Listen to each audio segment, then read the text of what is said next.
उधम सिंह नगर वक्त एक छोटे से ब्रेक का हो गया है। बस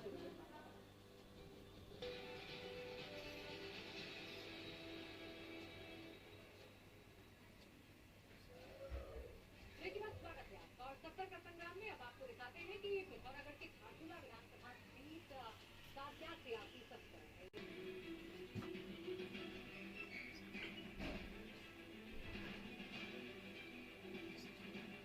पिथौरागढ़ की धारचूला विधानसभा सीट कांग्रेस के साथ साथ थोड़ी आवाज बढ़ा दो।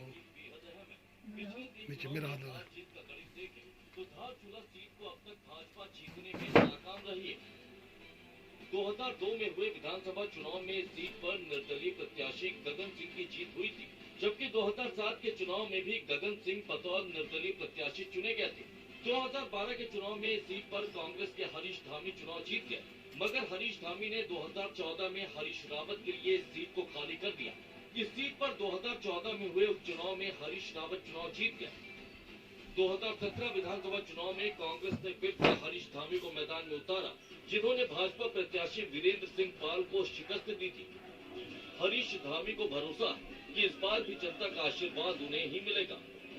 तो मेरी नैतिकता मेरी जिम्मेदारी है, मैं हमेशा उसके लिए तत्पर रहता हूँ, चाहे आपदा का समय हो या कहीं पर भी किसी को कोई दिक्कत होती हो, जनता को क्षेत्रीय जनता के लिए, उसके लिए मैं हमेशा वहाँ पे जो है तत्पर हूँ।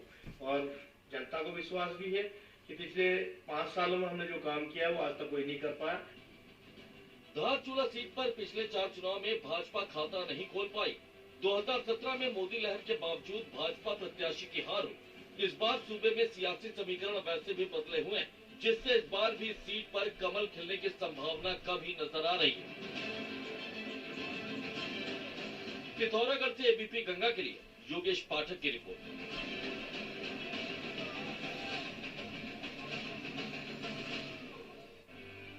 और अब आपको दिखाते हैं कि पिछले चुनाव का नतीजा क्या रहा था। 2017 विधानसभा चुनाव में इस सीट से कांग्रेस ने हरीश धामी को मैदान में उतारा था। उन्होंने भाजपा प्रत्याशी वीरेंद्र पाल को शिकस्त दी थी और हरीश धामी दूसरी बार विधायक चुने गए। अब आपको दिखाते हैं कि धारचूला क्षेत्र की जनता के बड़े मुद्दे कौन कौन से हैं। देखिए, इलाके में संचार सेवा की समस्या है। इसके अलावा अगर हम बात करें तो मुख्य मार्ग से लेकर आंतरिक मार्गों के हालात ठीक नहीं है। इसके साथ ही साथ स्वास्थ्य सेवाओं का बुरा हाल है और आपदा से प्रभावित गांव का विस्थापन करना भी एक प्रमुख समस्या है। शिक्षा की स्थिति भी ठीक नहीं।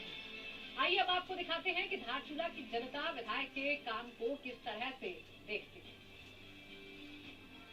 जो ये मुंशियारी से मतोड़ भरम होते हुए जौनपुर से मुंशियारी जो गरीब के पास है, जो सब उसकी दशा इतनी दयनीय हो चुकी है, कभी भी बहुत बड़ी जान माल की खतरा हो सकता है। रास्ते का इतना बुरा हाल रहा इस बार 4 महीने से सड़क बंद नहीं हुई, 4 महीने हो गए, अभी तक कोई सड़क नहीं खुल पा रहा है।